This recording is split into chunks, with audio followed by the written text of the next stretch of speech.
In the state of Washington, along the dimly lit highways that wind through the Pacific Northwest, there's a diner that stays open until a.m., its location, a lonely stretch of road bordered by thick, brooding forests, means that by midnight, the place is usually deserted.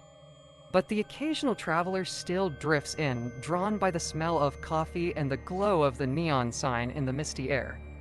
That's where Beth worked. She was 29, a transplant from the South, where hospitality and chit-chat were the norm. In Washington, though, people kept to themselves. Nights like these were slow. Only two people were on duty: Beth, serving, and Mike, the grumpy chef hidden away in the kitchen. The hours dragged on, but Beth found solace in the quiet. At least until Nolan walked in. Nolan was an odd sight, even for a diner that served highway drifters. Heavy-set, awkwardly dressed, his jeans pulled to high, and a thick brown mustache sitting like a caterpillar beneath his nose. He wore a constant smile, one that stretched a bit too wide, a bit too long. He waved at Beth like they were old friends, though she'd never seen him before. "I'll take a table, please," Nolan said. Grinning as if they were at a reunion, Beth smiled back politely and seated him near the window. It was 1:50 a.m., just 10 minutes before closing. She told him the kitchen was closing soon, hoping to encourage a quick order.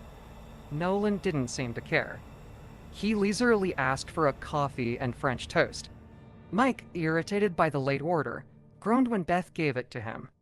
"Last one of the night," he muttered, disappearing into the kitchen. As Beth waited, Nolan tried striking up a conversation. It wasn't uncommon some late-night patrons liked to chat to pass the time, but there was something off about him. His questions got personal quickly. Where was she from? How long had she worked here? Did she live nearby?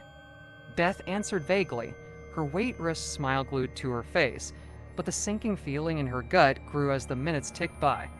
Nolan kept talking, though, oblivious to her discomfort. He mentioned moving to town recently, complaining about the potholes in the road, and kept smiling that eerie smile. Finally, Mike emerged with the French toast. Beth delivered it to Nolan and began cleaning up, hoping to avoid more conversation. She could feel his eyes following her around the diner as she wiped down the counters. Nolan finished his food, paid his bill with a cheerful "Thanks, Beth," and left. Beth sighed in relief. She grabbed her things, said goodbye to Mike, and headed to her car. But as she stepped outside, the hair on the back of her neck prickled. There was another car in the lot, an old silver sedan parked near the highway. She couldn't remember seeing it when she arrived. Was it Nolan's?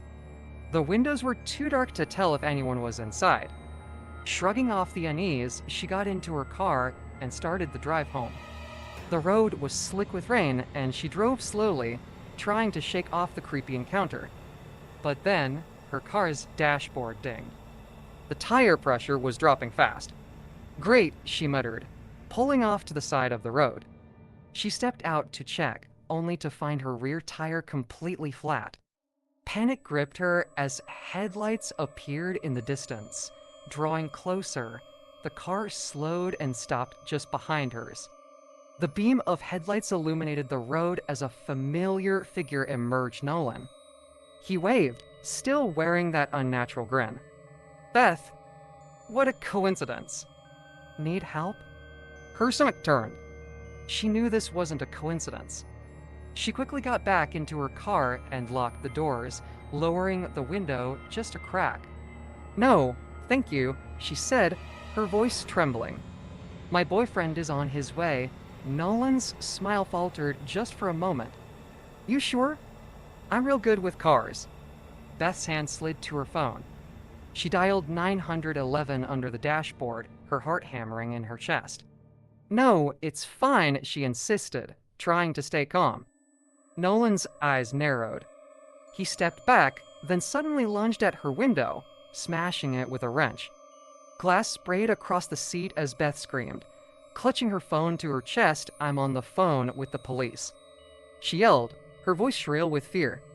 Nolan's grin vanished, replaced by a flash of anger. He reached into the car, grabbed her phone, and hurled it into the darkness before sprinting back to his car. His tires screeched as he sped off, disappearing into the night. Beth was left trembling, her hands shaking uncontrollably as she sat in the rain, waiting. It felt like an eternity before the sound of police sirens finally broke the silence. She waved frantically as the officers arrived, and soon the lot was swarming with flashing lights. They searched the area and took her statement. Beth described Nolan, his car, and everything that had happened. They promised to check the diner's surveillance footage and assured her they'd do everything they could to find him. But as weeks passed, there was no word.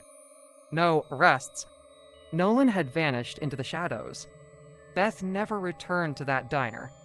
The experience haunted her, a reminder that a friendly face can hide the darkest intentions. And as for Nolan, wherever he was, Beth knew one thing for certain: he hadn't just slashed her tire that night. He had planned something far worse.